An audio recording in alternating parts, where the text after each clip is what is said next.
I joined Raid Shadow Legends during the Groptech Mossbed Fusion, and ever since then I've completed every single one that has been launched, except Yoshi, which I was out of town for. You'll be right to say I'm a little bit addicted to gold, shiny, legendary, free champions that are released by Raid. Even though I know they might eventually end up in my, vault occupying space. Will today be different? Will I finally, cure my addiction by going to rehab? By consciously deciding not to push for this fusion or choosing the epic champions? Please watch this video till the end to find out what I decide.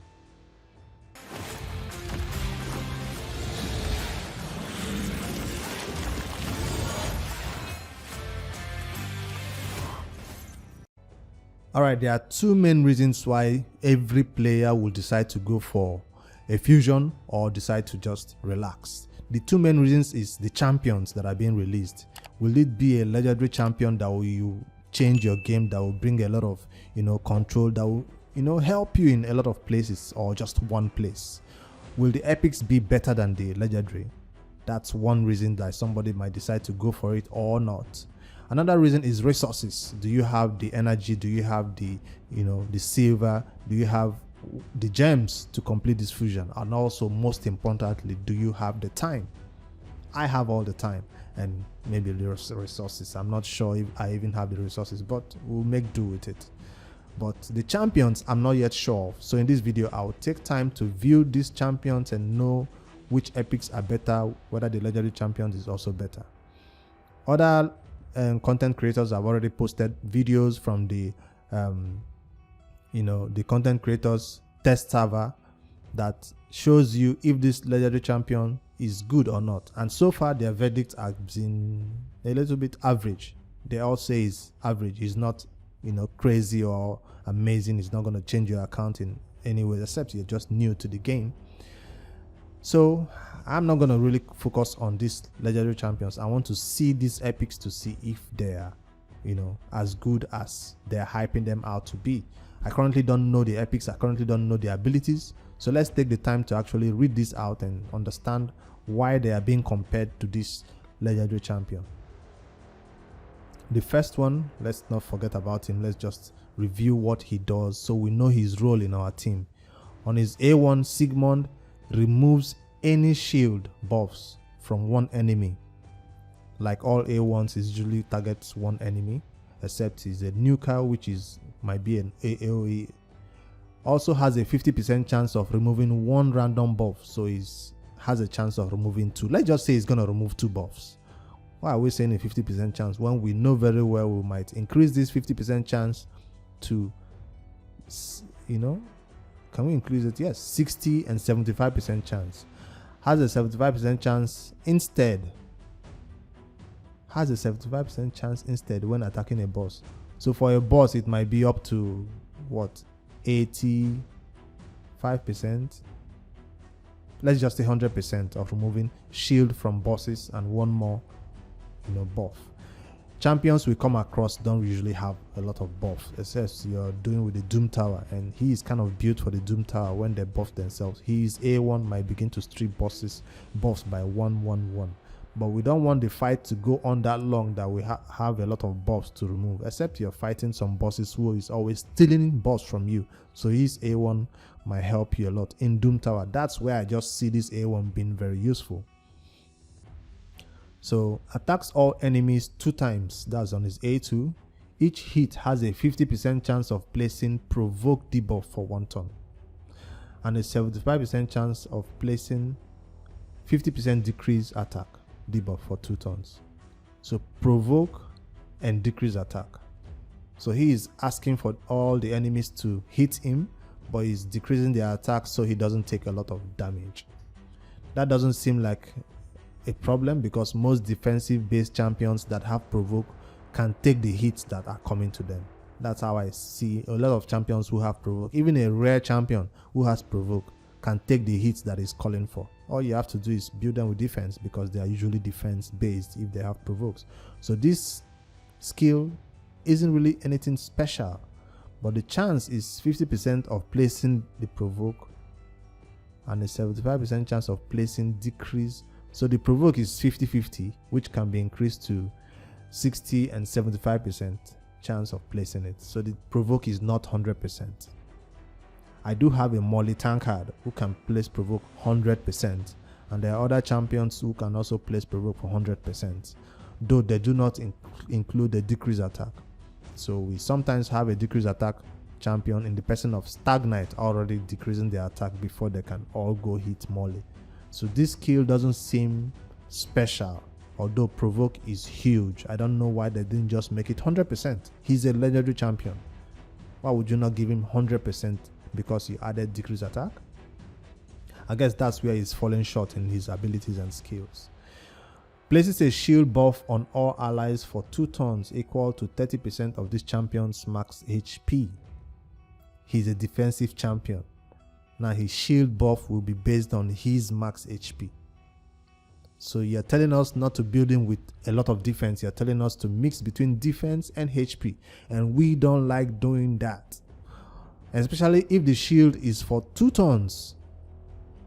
So it's not a 1-turn shield that we know that the enemies might just hit it and it will fall off. This is a 2-turn shield, so we might want it to last the entire 2 turns by, pumping up his HP. So HP, defense, accuracy. That's what I'm getting right now from what you want to build into him. I'm not even talking about damage right now, because champions like this, we want them to survive those provoke hits they are calling for. Also places a 25% strengthen buff on all allies for 2 turns. Well, strengthen, I guess, makes up for the fact that he's not, going to make a lot of use of this HP, because it is based on his max HP. I know people who have a lot of good artifacts will pump his HP and defense really, really high, and he will be so impossible to kill. Maybe stacking with some artifact sets that regenerate his health, so he doesn't need to even a healer in the team. So that's his builds, his skills. Let's look at his passive. Whenever this champion is attacked, has a 20% chance of decreasing the duration of all buffs on the attacker. So if he doesn't steal, he's decreasing it. Has a 40% chance instead when attacking bosses. What is this with bosses? They really want us to use this guy in Doom Tower, so therefore they gave him an increase all defense in Doom Tower by 40. I'll go on a limb and say this is the highest Doom Tower defense buff I've seen. I don't know if it's true, but somebody can correct me. I know of 35% in Arena. I don't know who has that one. I have seen 35%, I know 25%, but 40% in Doom Tower, this is huge. So this aura alone might make a lot of players want him for their Doom Tower. He might be a main staple champion in the Doom Tower because of that provoke that he does on the waves. So that's his skills. Now let's compare. Right now I'll tell you this is looking impressive, especially this aura. I don't know about the passive. He's removing, he's decreasing. The provoke, I'm good on it. I like it. As for this strengthen and shield, it's not that impressive. We usually have heals, but if you have heals and a shield, you might not go down faster.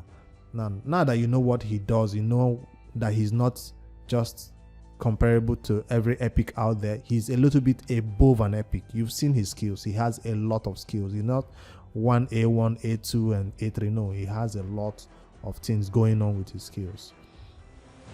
Let's check out the epics right now and see what they are up to, if they'll even measure up to what we've seen so far.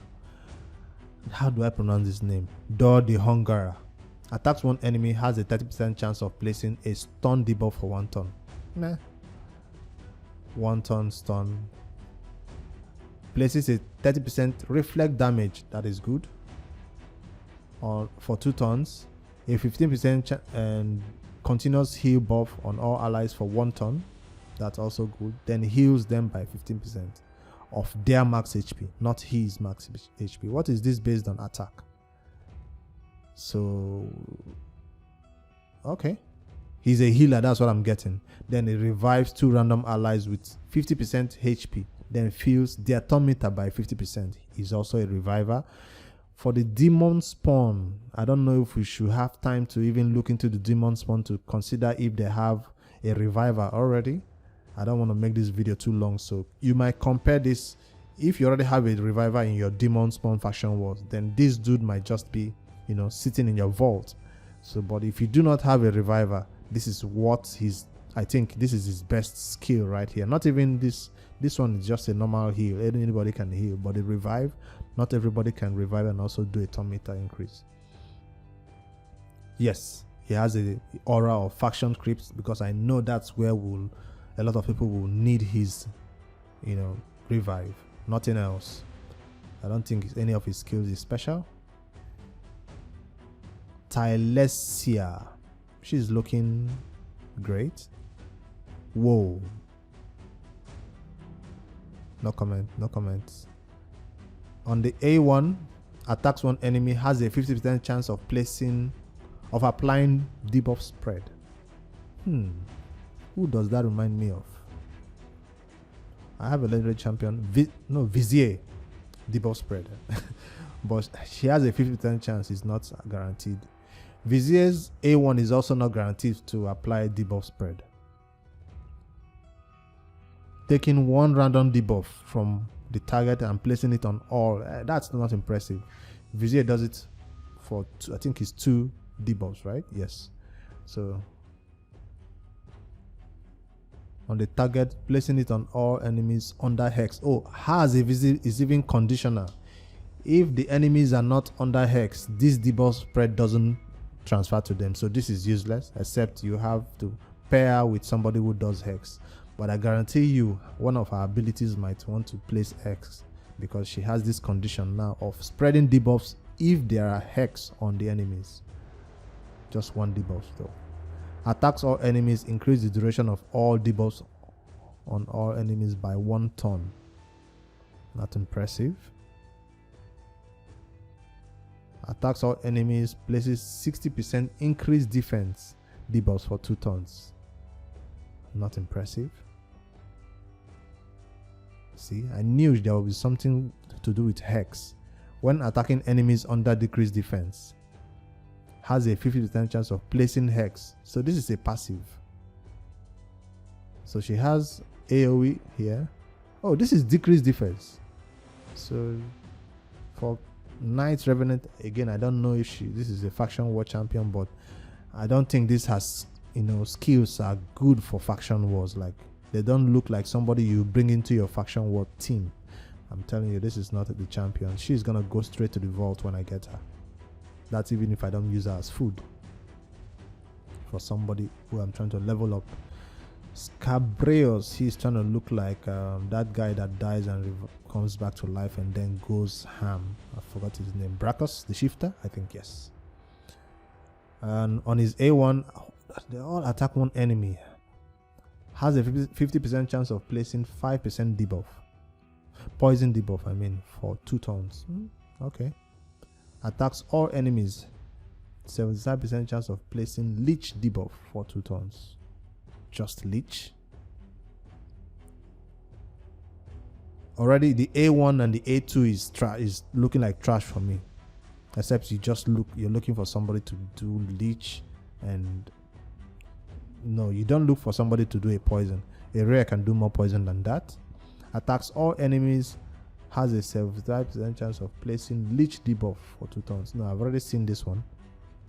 One enemy again, he places 25% weaken for 2 turns.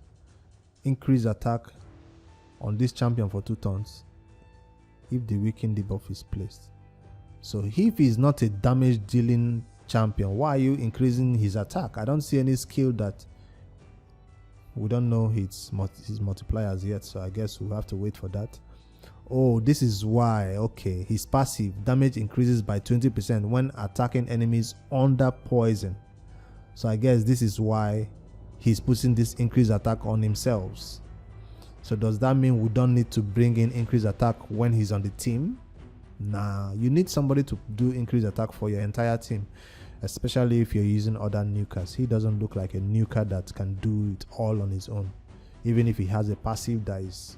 I know I'm underrating all these champions because I'm not yet impressed. Remember, we're trying to compare these champions, these epics, with this legendary we just saw. So far, they are not measuring up to the legendary champion. And finally, we have Demytha, a dwarf. We have too much dwarfs already. At first, we didn't have enough dwarfs. Now there are so many dwarfs in the game. Attacks one enemy 2 times. Places shield buff for 2 turns, equal to 10% of this champion's max HP. 10% of her HP, but she's based on attack. On the ally with the lowest HP. Wait.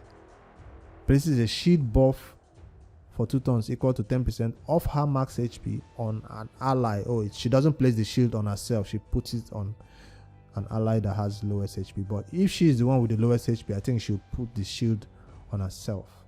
That's not impressive, but it's looking nice, I guess.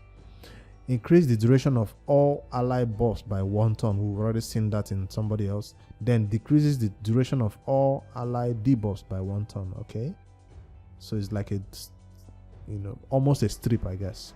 Also heals all allies by 2.5% of their max HP. Heals by a further 2.5 max HP for each turn added to or removed from the duration of buffs. So she might heal up to 5%, I guess, depending on, because she just reduces the buff by 1 turn. For each turn added or removed from the duration of buffs and debuffs by this skill. So if there are lots of debuffs and there are lots of buffs, increases the duration of all ally buffs. So she can have a lot of heal done if there are lots of buffs and lots of debuffs on us. So she can decrease ours and increase theirs. This looks like a big heal. That's what I'm reading from this ability so far. It looks like a really, really big heal. And look, it can even be booked up to even increase the heal. Is that why people are hyping her up? Increase ally defense in all battles by 20%. 20%. There are people who can do this by 25%. Alright, let's see this. Places a block damage buff on all allies for 1 turn and a 15% continuous heal buff on all allies for 2 turns. So this is on a 3-turn cooldown and it's just for 1 turn. I don't see where she comes in. I don't see what's special about this champion. I don't see it. Although it's on all allies and it can be increased, right? Block damage cannot be increased by an additional turn. I don't see it. So far I've gone through all the 4 epics. Let's not even waste any time. I don't know if I read it wrong, but I'm not seeing any of them that are more, special than the champions we already have occupying those roles. Who am I talking about? Those epics you already use for the clan boss that puts block damage. I think they do it for 2 turns. I don't know, I forgot his name, whether it's Roshgar the Tower or the other guy. When you come into him, you just want to kill him first before he puts that block damage. So this is our main skill, I think. And I think this is the champion that was hyped the most. So I don't see it. I don't see it personally. So you're asking now, what's my verdict, right? What's my verdict? Since I'm not impressed by all these epics, I'm going to go with the fusion, the legendary fusion. He might not be somebody I want to just pick up right now and put straight in the vault. He might be somebody I actually level up to help me with the Doom Tower hard, because so far my provoke and my revive champions are all dying in Doom Tower hard difficult stages. I don't bring in nukers right there. I bring in tanks and they still go down. Not a lot of control. So he might help. Maybe I have 2 provokes in a team and make sure my champions don't go down. He is somebody I would like to bring in, especially with that increased defense on his aura. So that's my verdict on this champion. Please leave a like and subscribe to my channel for more videos like this. I don't know if you guys are also going for this champion. I'm currently sitting on 2000 gems,